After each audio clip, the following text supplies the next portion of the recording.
Imagine a single family, suddenly split by a line through their home. Brothers and sisters, once inseparable, are told they now live in different countries. This is the story of Korea, a nation divided by forces beyond its control. The Korean peninsula, once unified, was split at the 38th parallel after World War II. This division was not a choice, but a scar left by global conflict. The line became a deep wound, creating two nations with starkly different destinies. South Korea would rise, embracing the world and building a vibrant democracy. North Korea would turn inward, shrouded in secrecy and control. The contrast today is dramatic. South Korea thrives, while North Korea remains isolated. But this story is more than politics or economics. It's about families separated for generations. After Japan's defeat in World War II, Korea hoped for freedom. Instead, it became a pawn in the Cold War. The Soviets occupied the north, the Americans the south. The 38th parallel, meant to be temporary, hardened into a permanent border. This simple line tore a nation apart and set the stage for the Korean War. The war killed millions and left the peninsula in ruins. Afterward, the two Koreas built completely different societies. The South, with American support, became a capitalist democracy. The North, backed by the Soviets and Chinese, became a communist state. They became mirror images of the Cold War, one representing the West, the other the East.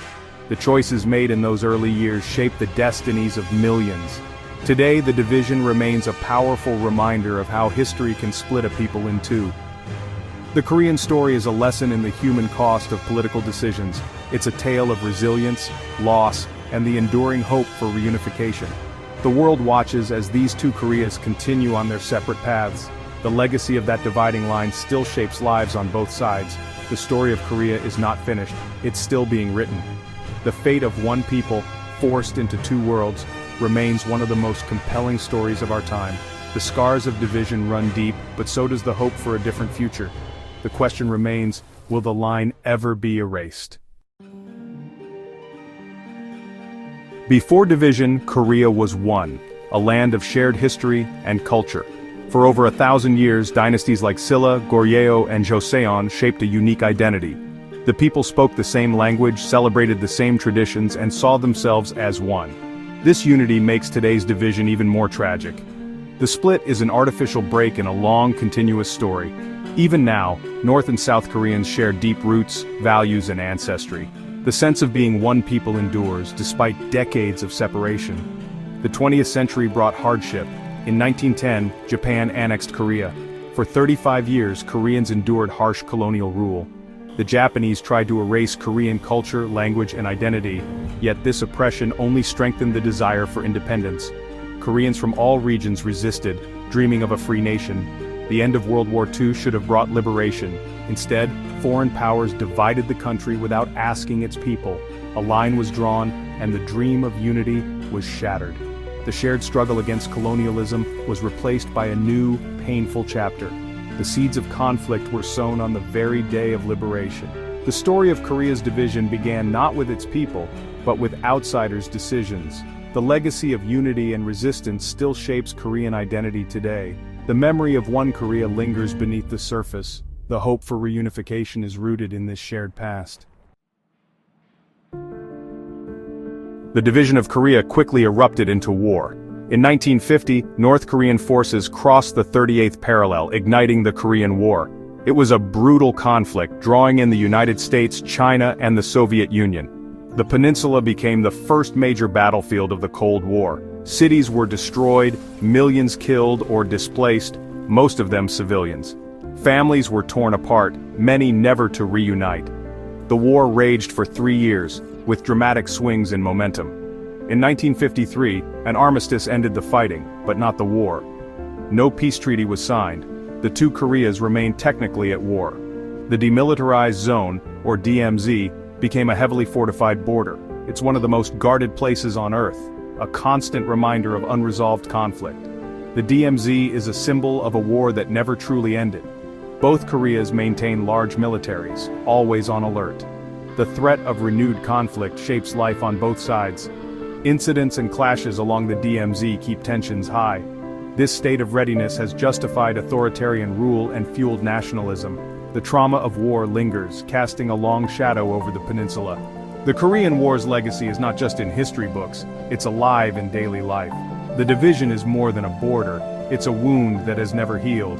The hope for peace remains, but the scars of conflict endure. The Korean peninsula stands as a stark reminder of the cost of unresolved war. The world watches, hoping the next chapter will bring reconciliation. The question of peace is still unanswered. After the armistice, the two Koreas chose radically different futures.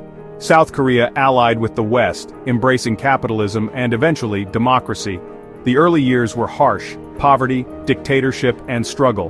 But leaders pushed for rapid modernization and economic growth. North Korea, meanwhile, built a communist state under Kim Il-sung's ideology of juche, self-reliance and isolation. For a time, North Korea's economy outpaced the South's, thanks to Soviet aid. But by the 1980s, fortunes reversed. South Korea's miracle on the Han River transformed it into a global economic powerhouse. Democracy took root after mass protests in the late 1980s. North Korea, isolated and rigid, suffered after the Soviet collapse. Famine and economic crisis devastated the North in the 1990s. While the South soared, the North struggled with poverty and hunger. The two Koreas, once equals, now lived in different worlds. Their choices after the war shaped destinies for generations. The gap between them grew wider with each passing decade. The story of two Koreas is a study in contrasts: prosperity and hardship, freedom and control. Their divergent paths define the peninsula to this day. The economic gap between North and South Korea is staggering. South Korea's GDP is over 50 times larger than the North's.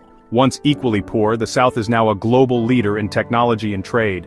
The miracle on the Han River turned South Korea into a high-tech powerhouse.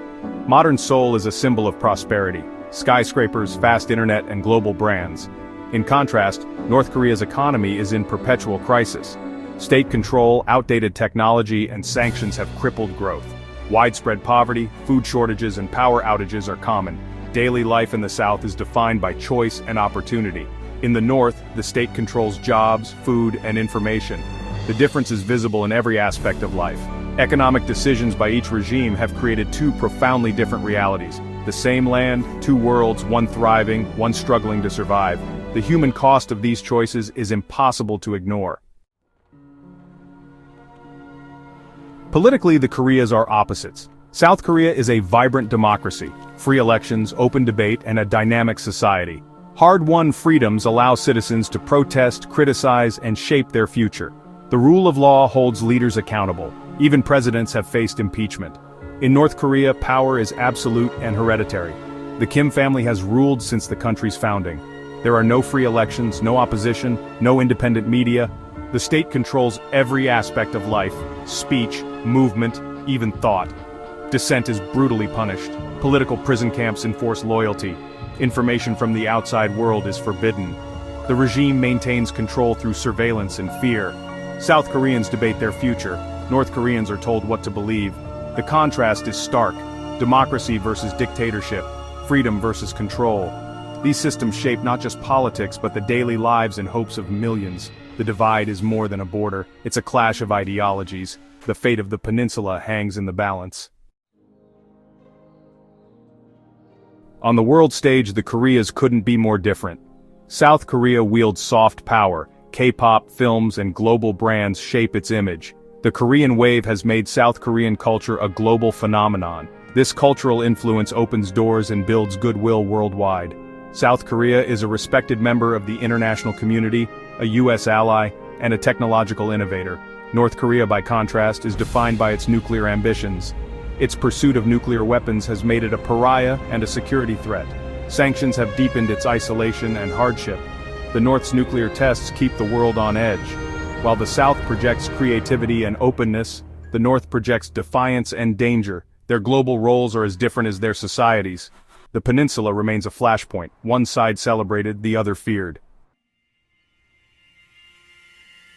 Nowhere is the contrast clearer than in the capitals, Seoul and Pyongyang. Seoul is a bustling megacity, alive with energy, technology, and culture. Skyscrapers, high-speed trains, and vibrant street life define the city. It's a symbol of South Korea's transformation and opportunity. Pyongyang, rebuilt as a socialist showcase, feels empty and controlled. Grand monuments and propaganda dominate the landscape. Only the elite live there, under strict surveillance. The city's wide streets and imposing buildings mask daily hardship. Power outages are common. Much of the city goes dark at night. Pyongyang is a stage set, designed to impress but hiding reality. The contrast with Seoul's bright lights is stark. One city thrives on openness, the other on secrecy. The capitals reflect the choices and values of their nations. The difference is not just in architecture but in the lives of their people.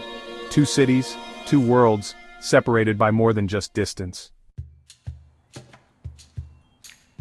Despite everything, the dream of reunification endures. For older Koreans, it's a longing for lost family and home. For the young, it's a complex idea, unity versus reality. The obstacles are immense, economic, political, and social. Integrating two vastly different systems would be a monumental challenge. The North's nuclear weapons remain the biggest barrier. Moments of hope, summits, family reunions, have come and gone. The future is uncertain. The question of one Korea or two remains. The story of division is still being written. The fate of the peninsula will shape not just Korea but the world. The hope for unity persists, even as the line endures.